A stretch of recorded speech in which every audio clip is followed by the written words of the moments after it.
For the past year, I have been carrying around a question I couldn't answer. Every week, I meet remarkable people, remarkable men, men who have lived extraordinary lives. Yet, so many of them speak about themselves as though the best chapters are already behind him. I can't stop wondering why. You used to be so interesting. Life is a feast. Why are men now mistaking breadcrumbs for dinner? Have you ever noticed that men apologize for the strangest things? Not for being late or forgetting birthdays or leaving the toilet seat up. No, they apologize for who they used to be. A few months ago, I was speaking to a gentleman after one of our reading events. We had never met before. He looked at one of the books on the table and smiled. Then he said something I have been carrying around with me ever since. I used to read all the time. Used to. That's all it took. I asked him what happened. He laughed. Not the laugh of someone who had heard a good joke. The laugh people use when they don't really want to answer the question. You know that. Well, then he said, life. Life. Such an innocent word. As though life arrived one morning, knocked politely on his front door and said, "Excuse me, would you mind giving up the parts of yourself that made you feel alive? That made you interesting?" Well, we both smiled, then we changed the subject, but I couldn't in my head because over the past year I have heard those same two words again and again and again. I used to paint, I used to play guitar, I used to travel, I used to write, I used to blah blah blah. Nobody ever says I stopped being curious. They say life happened. Did it? Or did something else happen? Well, I am Rashmi and this is Anthropologically Yours. And today I don't want to talk about war, politics, or football or artificial intelligence. I want to talk about something much simpler, something disappearing in plain sight. The interesting man, where are you? And by the way, I am talking about you. I'm talking about anyone who is listening to this. If you are listening to me while driving home from work, if you are walking the dog, if you are making a cup of tea, this conversation is about you. Not because you have done anything wrong, but because I have a question. I have a very, very simple question, one that has become impossible for me to ignore. When did surviving become enough? This brings me to talk about the curious case of the vanishing man. I have been asking myself a question, not because I wanted to make a podcast, I was looking for a subject, not even as someone who loves anthropology, simply as a woman who spends a great deal of time talking to people. And trust me, I look for intellect and I look for interesting minds to talk to. Where do men go?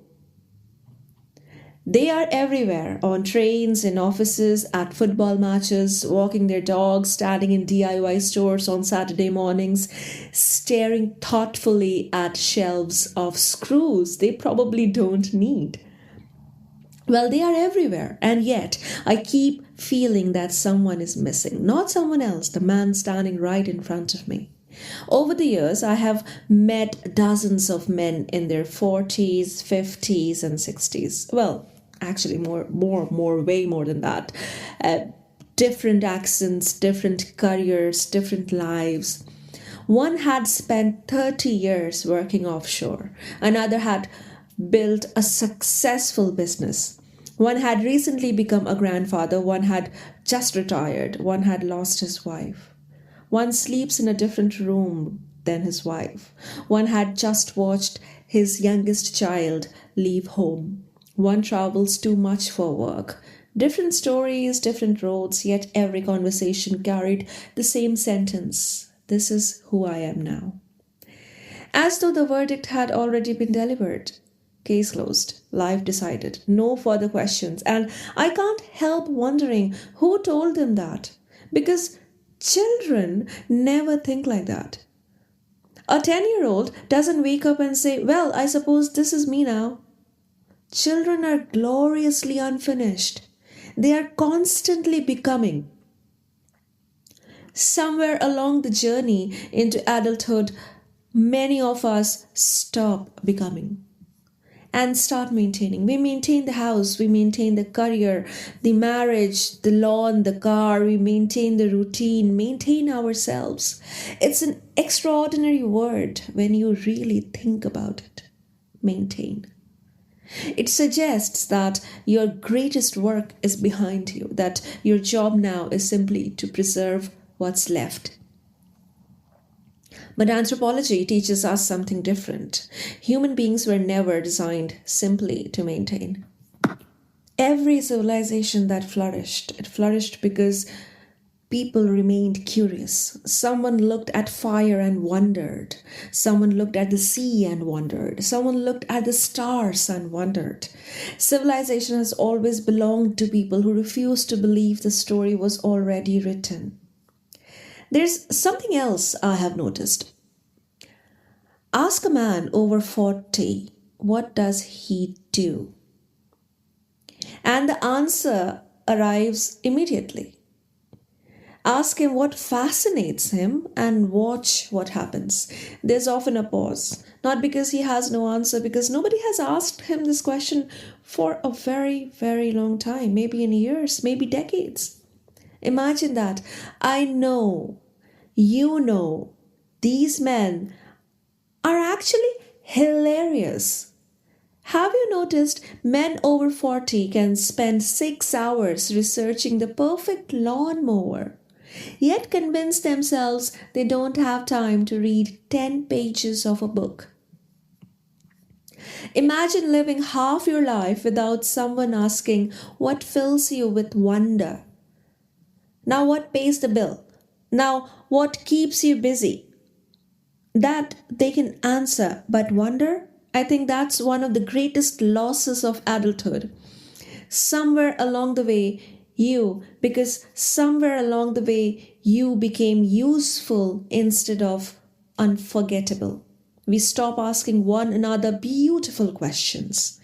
Instead, we ask practical ones, how's work, keeping busy, everything all right?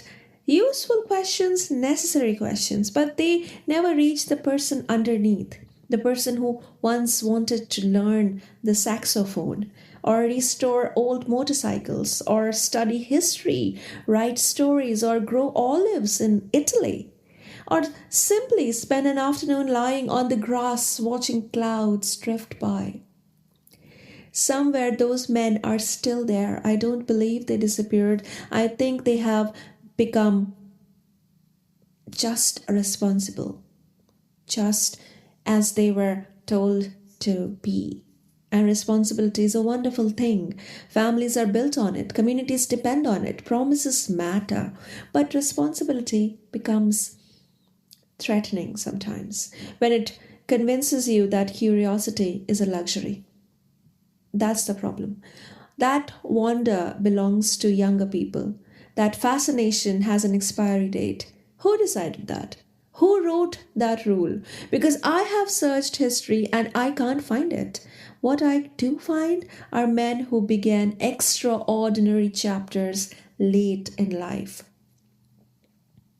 Painters, writers, explorers, scientists, teachers, gardeners, grandfathers who became storytellers, men who refused to believe that life had already introduced itself. Maybe the real midlife crisis isn't buying the motorcycle, maybe it's believing you no longer deserve one. Not because you need a motorcycle, because you no longer give yourself permission to begin again. I have been thinking about that sentence for months. when someone said, life happened. Perhaps life didn't happen. Perhaps life became so full of obligations that one day you stopped inviting yourself into it. And that is where our investigation begins. Well, my dear men, you have been living on breadcrumbs. That's where it takes my thought and mind to. There is something I need to say, and if it makes you not happy hearing that, well, good, because you need to hear this. The most dangerous lies are not the ones other people tell us. They are the ones we repeat so often they begin to sound like wisdom. This is just life at our age. Maybe next year. I have missed my chance. It is what it is. I have heard every one of those sentences. Perhaps you have said them yourself.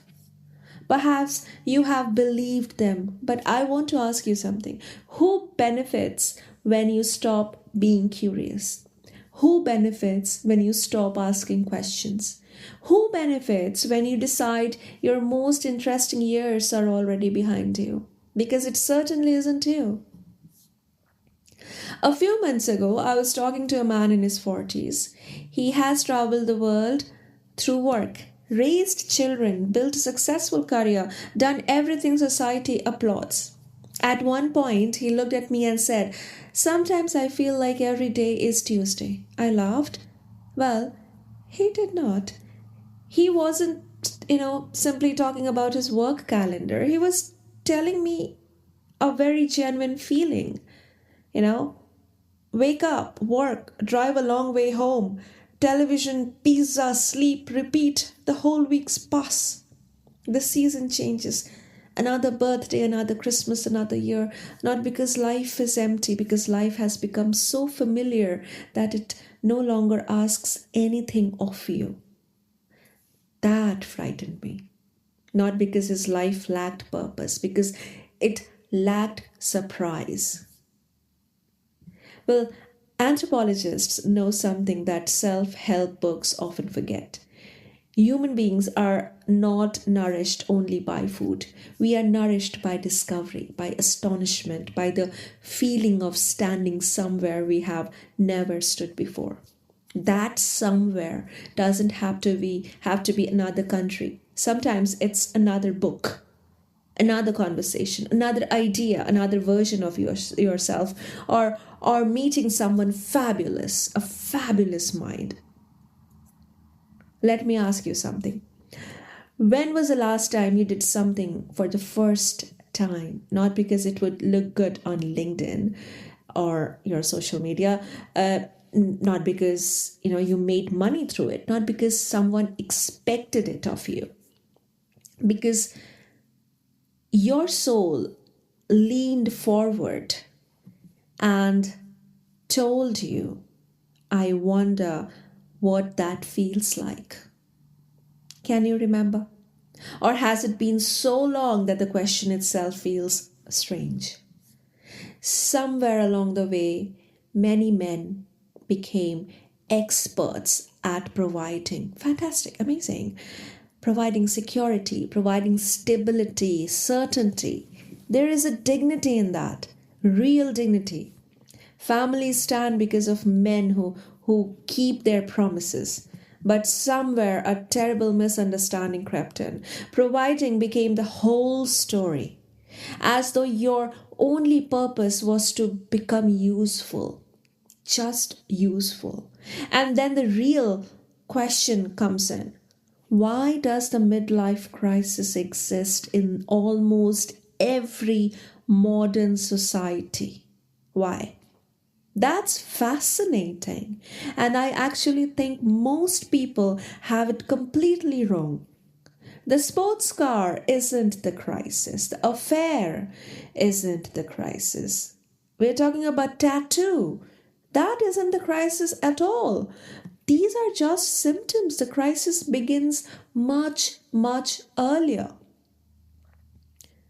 So, here's my anthropological hypothesis. A man spends the first half of his life becoming who everyone needs him to be: a son, a student, an employee, a husband, a father, a provider, a manager, mortgage payer, reliable friend.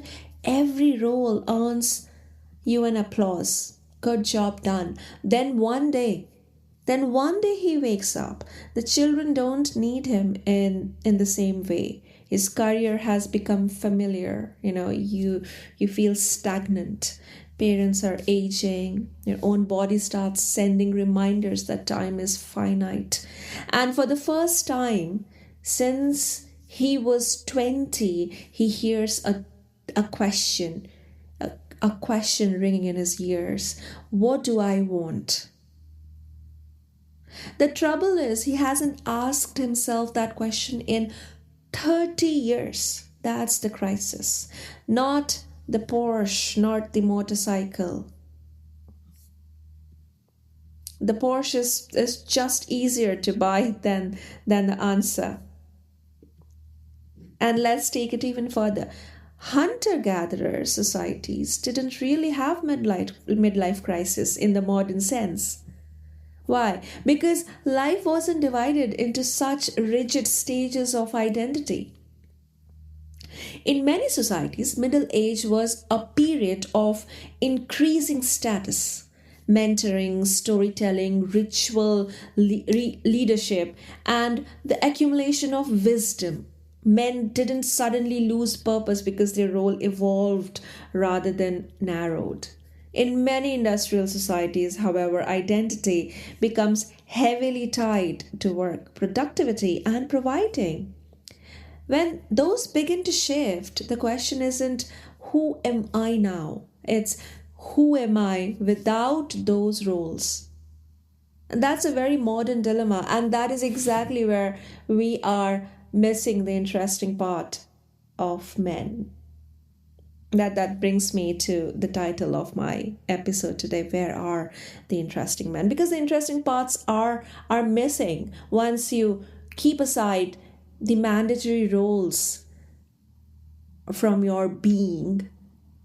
That's where the void becomes so prominent that it becomes absolutely difficult and sometimes impossible to fill in if you haven't asked yourself these questions before. So, the day you stop becoming, that is what I want to talk about. Every little boy is born with impossible ambitions. He wants to be an astronaut, a drummer, an explorer, a footballer, a magician, or a pirate. He doesn't care whether they are realistic. Children don't think in realism. They think about all the possibilities. And that's a beautiful mind we are talking about. Then life begins introducing itself. School says, be sensible. Work asks you to be productive. Society wants you to be responsible. And your family. Your family expects you to think about your future. And they are all right. Everybody is right. Every single one of them. The trouble is, nobody asks the opposite. No one says the opposite. Don't forget to remain alive. That's the sentence. Don't forget to remain alive. Nobody tells you that. Somewhere between 35 and 55, many men reach the summit they spent decades climbing. Career, house, family, respect, security. Then something unexpected happens. They look around and they ask in the quietest hour at night, is this it? People often hear that question as ingratitude. I don't. I hear grief because hidden inside that question is another one. What happened to the man who wanted to learn the saxophone? What happened to the man who wanted to write a novel? What happened to the man who was fascinated by beautiful minds? What happened to the man who wanted to learn history? Who couldn't walk past a bookshop without going in? What happened to him? He didn't die. He's there. He just is busy. Busy is one of the most complex words in modern civilization. It sounds responsible. Sometimes it's simply another name for postponing yourself. I have met men who can tell you every statistic about their favorite football club, but can't remember the last book that changed them. Men who can repair an engine but haven't repaired their curiosity in 20 years. Men who know every motorway in Britain but haven't taken a road without knowing where it leads in decades. See, this is not a criticism, it's a tragedy. It's a modern tragedy. Because here's what breaks my heart. I don't think men over 40 needs motivation. They are amazing. They're fabulous, fabulous group of men any generation can learn from. I just think they need permission from themselves, permission to become beginners again, permission to fail at something, permission to look ridiculous to discover that life still has unopened rooms, and that permission has to come from within. I keep thinking about feasts, and my dear listeners, this is a metaphor. I'm not talking about the wedding feast. Imagine walking into the greatest banquet ever prepared, and the banquet has music, art, poetry, mountains, languages, philosophy, friendship, astronomy, dancing, woodworking, sailing, gardening, history, cooking, thousands of lives waiting to be lived, and then choosing a single stale breadcrumb day after day, year after year? Not because the feast wasn't there, because somewhere along the way you convinced yourself breadcrumbs were enough. I don't believe they are. And deep down, I don't think you believe it either. What happened to the rest of you? I have been wondering if an anthropologist arrived 300 years from now and found your life, what would they discover? A diary full of meetings, a calendar full of obligation, a phone full of photographs, or evidence that someone had been gloriously alive, or photographs of the fantasy that they wanted to be a part of, hidden and locked in their phones. One day, your children or perhaps your grandchildren will tell stories about you. They would not have the details of what you did during your 9 to 5 job, not about the monthly in hand salary you earned or the car you drove. They will tell stories, how curious you were. Did you change your mind? Did you begin again? Did you learn something simply because it fascinated you? Did you become more interesting as you grew older or merely more efficient? I don't think men over 40 are having a midlife crisis. I think they're standing in front of the largest feast they will ever see while convincing themselves that breadcrumbs are enough. A book they never opened, a language they never learned, a friend they never called, a mountain they never climbed, a song they never sang, a version of themselves they never gave permission to exist. If you have listened this far, I have just one question. What do you do? No, that's not the question. What have you achieved? No, not this either. Just this. What still makes your eyes light up? What still makes your eyes light up? And if you don't know the answer, perhaps that's where your next chapter begins. I am Rashmi. This has been Anthropologically Yours. Until next time, don't just read the news. Become a story worth telling. Remember, one day someone will tell your story. Make sure they don't have to skip the interesting parts. See you soon.